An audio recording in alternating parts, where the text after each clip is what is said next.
Enw fi yw Dan Evans a fi'n gweithio'r Ieuenctid ar y tîm Digartref dros Sir Benfro.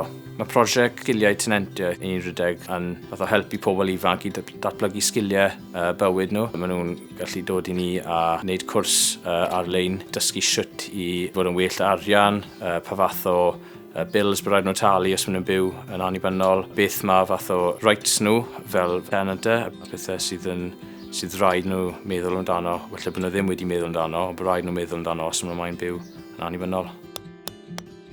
Rai o'r heriau gweithiwr gyda sefydloedd eraill yw felly bod rai o'r sefydloedd ddim yn gwybod beth yw'r rôl gweithiwr Ieuenctid.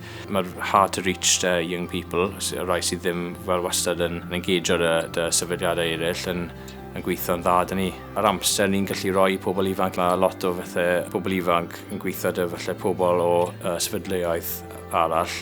A felly dim ond awr slot sydd gyda nhw, mae lot mwy amser dyn ni fel gweithio'r Ieuenctid i roi'r pobl ifanc. Felly bydd pobl ifanc yn dweud i ni mwy o gwybodaeth i ni a bydd ni'n gallu fath o rhoi feedback i'r sefydliadau eraill. Os maen nhw'n cael problem gyda person ifanc yn un o tai nhw, gallwn ni defnyddio gwaith sgiliau Ieuenctid ni fel fath o mediator i helpu mas a fod y middleman a wneud siŵr bod pethau'n gweithio mas i nhw.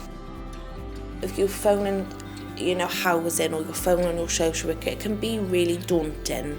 But just having that youth work where you can go and you can bop your questions to, it brings that sigh of relief not only to young people but to everyone within the organisation.